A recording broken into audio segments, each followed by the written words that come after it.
Oke, sahabat Napaktilas, salah satu senjata ya boleh dibilang. Senjata. Senjata tradisional Sunda. Sunda. Sunda itu adalah kujang.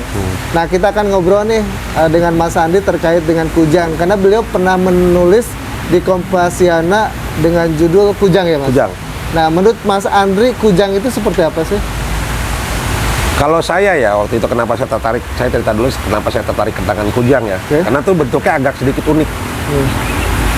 Unik dalam arti tuh kalau secara senjata tuh efisiensinya tuh nggak terlalu, bentuknya tuh nggak mendukung fungsinya kalau buat senjata ya. Karena namanya kan gini loh Mas, senjata itu kan biasanya buat kalau nggak buat bela diri untuk berperang ya, bertarung ya kan. Tapi ini saya lihat tuh bentuknya tuh nggak seperti itu. Pertama kali saya ketemu kujang tuh.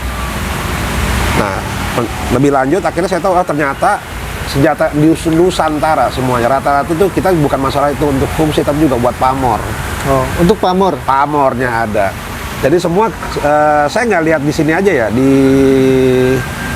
Asia Tenggara khususnya ya, daerah-daerah bangsa-bangsa Melayu, kita Melayu itu semuanya tuh harus punya pamor. Jadi fungsinya makanya dia bukan cuma sekedar untuk senjata, tapi juga untuk pamor. Itu pun nanti terbagi yang pamornya itu benar-benar pamor secara fisik. Ada juga yang orang mungkin beberapa di budaya itu pamornya secara non fisik, yang ada isiannya lah, ininya lah itu. Nah itu loh. Malah saya terakhir nih saya lagi mau cari hubungan antara sebenarnya saya mau cari tahu juga sebenarnya kujang sama keris itu duluan siapa. Itu kayaknya lebih bagus lagi tuh. Karena setelah saya taruh selidiki lebih lanjut, ternyata kujang itu bentuknya itu ada beberapa pamornya dia tuh meliuk.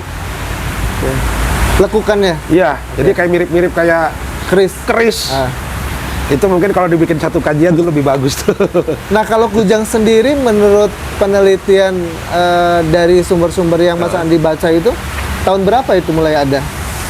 Saya nggak bisa pasti tahun berapa ya, tapi waktu pas saya dapat datanya itu memang masih di abad-abad awal ya, masih sekitar anggap abad yang saya tadi bilang sementara 3 sampai 5 itu ya kan. Karena sesuai dengan masuknya, kalau kita dulu dari Sundalen itu kan ya, itu kan masuk ke peradaban manusia ke sini ke daerah Indonesia Nusantara itu kalau yang saya dapat tuh mereka harusnya mulainya justru dari ujung barat.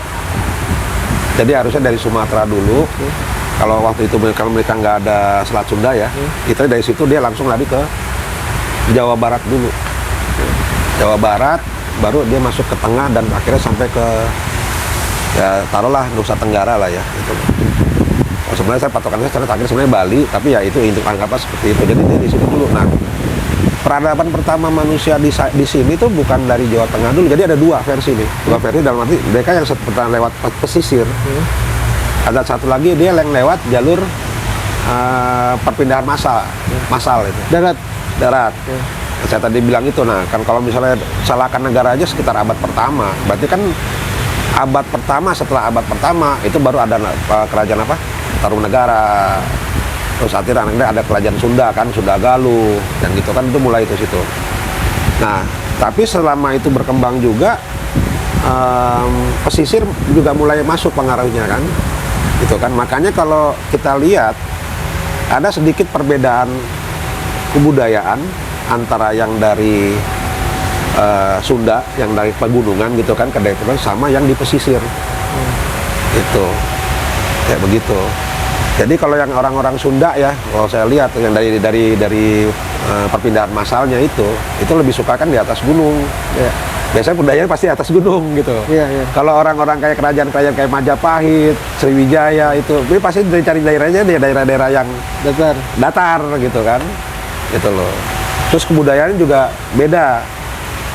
Kalau kita lihat yang apa sih namanya budaya-budaya kayak Suwung, apa sih lagi Kauru gitu kan, kebanyakan Sunda-Sunda itu kan. Itu biasanya pertamanya tuh nggak terkait sama budaya-budaya yang pesisir. Nah, budaya pesisir itu mungkin kayak seperti agama Hindu, Buddha gitu kan. Tapi seperkembangan zamannya ya itu kan mix ya. Mix, akhirnya terpisah sendiri.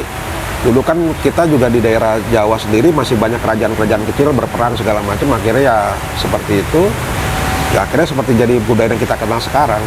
Tapi saya masih yakin kalau emang pertama kali peradaban di Indonesia pertama kali kalau di Pulau Jawa khususnya Itu berasalnya dari awalnya pertama kali dari Jawa Barat. Oh, Jawa Barat. Jawa Barat. Jawa Barat. Sunda itu. Sunda. Sunda ya pertama pasti mereka lewat pesisir dulu. Tapi akhirnya mereka tuh ke daerahnya tuh ya mungkin daerah-daerah bukan tebakan.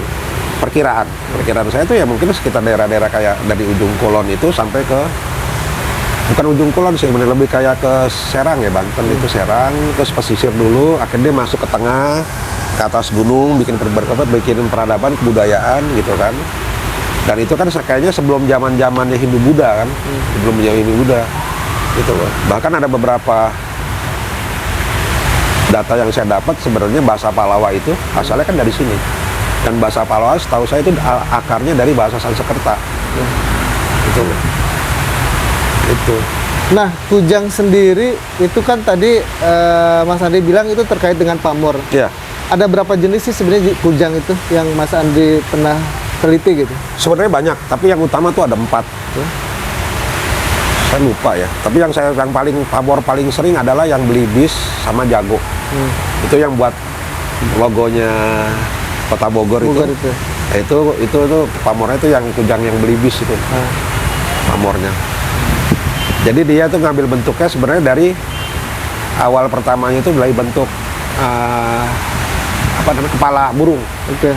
Jadi makanya dia agak melengkung begini kan. Jadi pasti di ujungnya tuh kayak kalau lihat kalau yang jago tuh seperti kayak ayam jago, kalau yang belibis agak tajam gitu kan.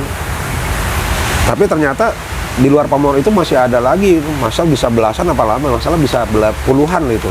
Termasuk ada beberapa tuh yang kayak burung bangkong ya, yang ada ininya itu kayak ada bango. Iya kayak bango gitu, ada buat naronya gitu, ada ternyata gitu. Tapi basically dia dasarnya dari burung kepala burung.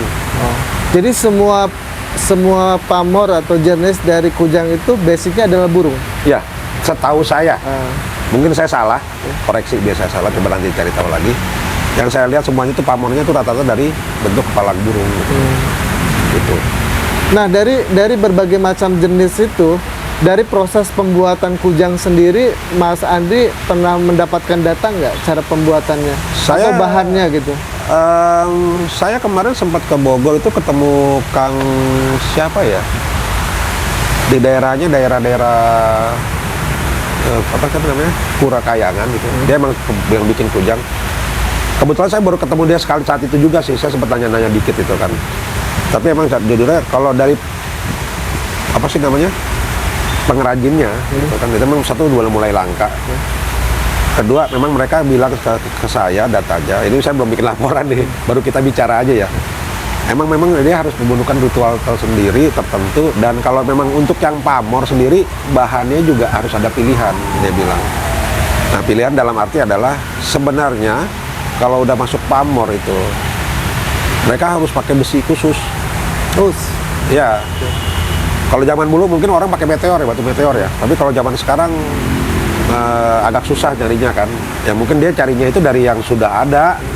Mungkin ada kujang-kujang yang sudah lama, sudah enggak itu lagi, sama dia besinya dikumpulin lagi, dibikin lagi, dibentuk lagi. Itu salah satu yang dia bicara sama saya. Tapi saya nggak terlalu ngomongin secara menyeluruh ya. Ini cuma sekedar ngobrolan aja. Gitu loh. Tapi ya memang dari situ memang pamor itu buat mereka tuh kenapa harus pada pamor penting, karena kan mereka butuh ritual-ritual tertentu. Jadi untuk begini saya harus puasain di bagaimana, bahannya seperti apa, itu nanti ditimbang lagi, itu nanti kalau udah jadi itu untuk pakai proses yang berikutnya aja dia harus ada ritual lagi, mesti didiriin dulu lah, ditaruh di tempat apa, didiriin dulu, dipakein dupa segala macam. Wah, itu menurut saya sih agak sedikit kompleks ya. Prosesnya itu berarti panjang ya? Panjang, bisa sampai mungkin kalau yang udah pamornya bagus, yang memang dia mau isinya banyak, itu bisa sampai tahunan mungkin ya dia bilang. Nggak, ya maksud tahunan bisa 2-3 tahun, tapi kalau untuk yang standar sih ya bilang sebenarnya antara sekitar 3-8 bulan ya udah bisa gitu. Tapi yang sekarang ya, tapi balikin lagi permintaan dari yang pesen. Jadi semakin lama si kujang itu diproses, dibuat, itu pamornya semakin naik. Kalau menurut dia, karena kan saya sendiri nggak terlalu banyak masuk ke mistik ya. Kalau saya kan begini loh, dari awalnya saya bilang, kenapa sih senjata Nusantara tuh rata-rata tuh nggak ada yang panjang. Yang maksudnya nggak ada yang panjang bukan nggak panjang ya, tapi rata-rata tuh nggak terlalu panjang. apalagi daerah-daerah sini kan Jawa, Sumatera itu nggak pernah panjang.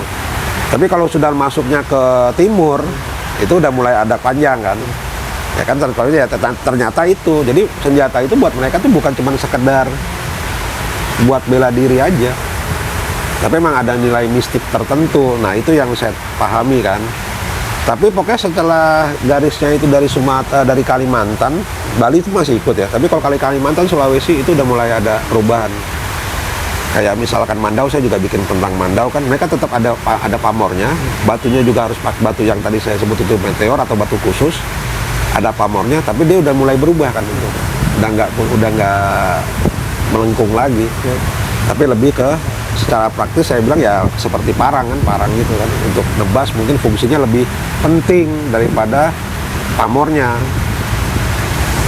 Di Makassar, Bugis, mereka masih mempertahankan pamor karena yang tadi kita ngomong kan, bahwa sebenarnya orang-orang sana itu masih keturunan orang Raden Fatah kan gitu kan. Jadi masih ada keturunan orang-orang Banten juga gitu loh. Tapi kalau udah ke Maluku ke sana kayaknya udah beda lagi. Jadi kujang itu sendiri memang lebih banyak diperuntukkan untuk pamor ya? Betul. Bukan untuk penjagaan diri atau Betul. Setahu yang saya pahami perang seperti itu bukan? Betul. Buat pamor. Nah, kalau kujang sendiri menurut Mas Andri, perkembangannya nih dari pertama kali ada kujang sampai dengan terakhir nih orang membuat kujang, ada perbedaan nggak sih? Kalau membuat prosesnya saya rasa adalah sedikit perbedaan ya. Karena kan terkait alat sama teknologinya ya kan. Mungkin sekarang orang dulu kan pakai bara ya kan. Mungkin sekarang pakai apa namanya? Apa sih namanya? Bukan oven, apa ya namanya itu? Gas. Ya, gas pakai torch gitu kan, pakai itu. Nah, itu mungkin lebih praktis. Pandai kayak dipandai gitu ya. Gitu aja. Terus alat-alatnya juga mungkin nggak kayak dulu diketok manual, mungkin sekarang ada mesin gitu kan. Tapi yang terakhir saya ke namanya siapa saya lupa. Kang siapa itu. Ada sedikit perbedaan di sini. Jadi untuk perjalanan khusus yang memerlukan ritual khusus itu biasanya empu ya, yang lebih kerjaan secara detail. Tapi kalau untuk kerjaan kasarnya biasa kan dia udah ada muridnya ya kan. Yang untuk yang kasarnya itu biasanya memang muridnya yang ngerjain. Itu yang dia cerita kemarin. Tapi yang sebelumnya saya belum sempat cerita tanya dulu prosesnya apa selama seperti apa. Dia bilang memang kurang lebih sama, tapi memang sedikit perubahan kayak karena beda zamannya gitu loh. Jadi finishingnya yang membedakan. Finishingnya kalau memang misalkan ada niat tertentu berarti itu simpunya yang final, maksudnya yang selesai. Betul, karena kan ada ininya apa? Proses yang pembacaan ritualnya ada apa? Ada jampi-jampi ya itu kan yang murid yang empunya tuh ya kan itu kan mungkin nggak spesifik itu kan mereka juga masih belajar kan. Jadi spesifik empunya yang ngerjain itu, yang ya proses itu loh gitu. Itu aja.